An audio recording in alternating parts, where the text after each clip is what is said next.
In this video we're looking at the progressions of full court man-to-man run and jump defence. This first stage is just one-on-one full court where the defender is trying to put as much pressure as possible on the ball carrier and make them susceptible to surprise by other defenders. As you can see the defence here trying to put pressure on, trying to change the ball handler as much as possible. He falls over.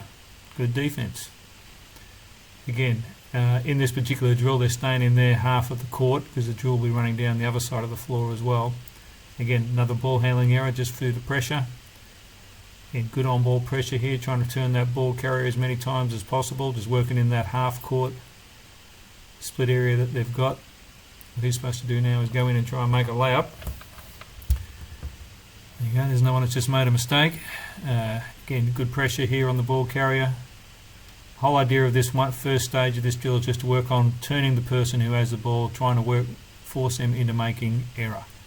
And on one side of the floor the white pairs are playing defence. We move to the other side, the blue player will play defence, and there's a good example of what we're trying to get the offence to do, is to blow by them and try and get down there and shoot a layup. Defensively, we're trying to turn the ball carrier as many times as we can. The next phase of the drill is to add another defender. So we're playing 2-on-2 down the sideline now.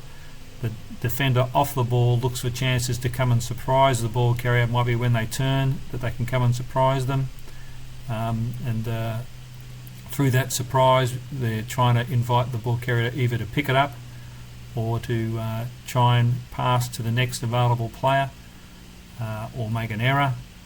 And it's a pass to the next available player that we'll look at in the next phase. So again, here we're just working on what we'd call the run and the jump. Okay, so the off-ball defender comes up, surprises the ball carrier, gets them to try and pass it. The person who was on the ball carrier switches down the floor to the next available player. Another scenario might be that the person off the ball doesn't think they can surprise the ball carrier, so they might do what we call hedge. That is, act like they're going to come and then retreat, act like they're going to come until they think they're close enough where they can now come and surprise the ball carrier, and again that bumps the person who was on the ball down to the next available defender down the floor. So now we'll look at it in some live scenarios and see what happens.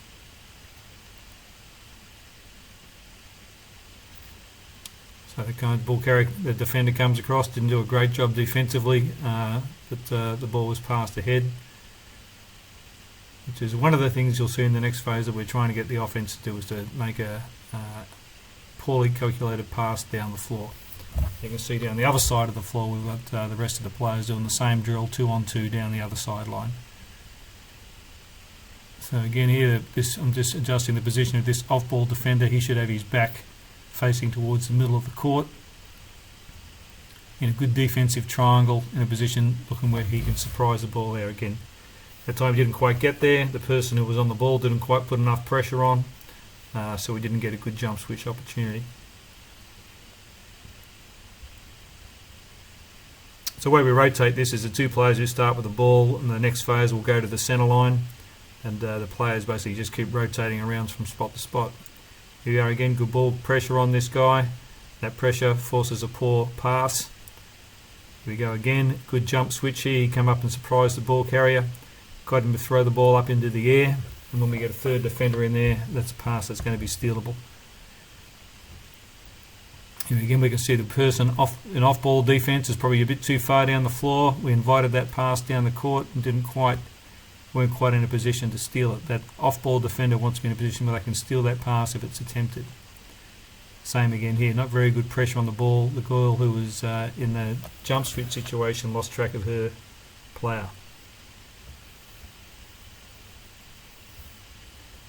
Here again we can see this defender off the ball starts in a good defensive triangle, comes and surprises the ball carrier, forces the ball carrier to pass the ball ahead, and again once we get to 3-on-3, on 5-on-5, that pass is going to be much harder to make. Good pressure again, good jump switch that time there. Again we force a turnover that time. Another good jump switch there, and again another turnover force that time. Now we take the drill to 3 on 3, and you can see we've got this third player now we call the gap shooter, and that's the girl there who just stole that pass there. So we get a good jump switch, we get the ball put up into the air, and that gap shooter is looking to come across and perhaps steal the pass.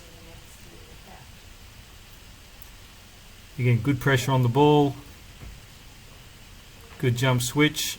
The third player, the gap shooter, didn't quite calculate that one well enough and gave up a pass down the floor. But again, same mindset. We're trying to encourage them to look to pass it ahead. Good jump switch. Bit late on the gap shooter coming, which meant they were able to easily relay the ball down the floor. There we go again. He's under a lot of pressure, this guy. He's not very good with dribbling anyway. Had the defender kept vision on the ball there, he probably could have stolen that pass. Here we go again. Good jump switch there. The ball's up in the air a long time. Almost stole it. That would have been a classic example of what we're trying to get there, is that gap shooter coming off and stealing that pass that's put up into the air. Good pressure again here. Picks the ball up. Again, that's a stealable pass that eventually was stolen. It deflected away. This time the ball carrier picks the ball up, so she's dead.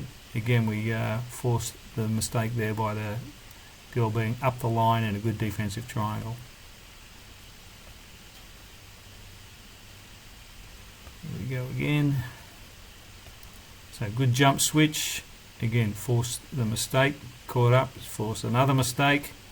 He's still going. Oh God, they scored. No, they didn't. Okay, forced the bad shot again. Jump switch here. Good gap shoot there. She almost picked that off. Then they need to quickly match up, and again we stole the pass as it came down the side there. So we're done at 3 on 3 down the sideline. Now we take the drill to 5 on 5. We can see we've got one player with a ball, 2 players at the centre line, and there's another 2 players back at the foul line extended. So these are the sort of scenarios here. A jump switch here.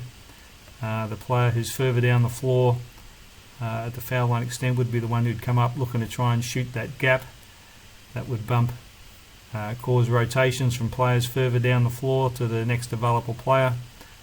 Really everyone else down the floor is a gap shooter who's looking to rotate to where the ball goes to. This time it's scenario down the sideline. He comes up to jump switch. This guy at the centre line wouldn't be the guy. The girl who's further down the floor is the one who would come up and jump switch. The guy who was in the centre line there would rotate back down the floor. And those players essentially a bump to player each, and they can get matched up.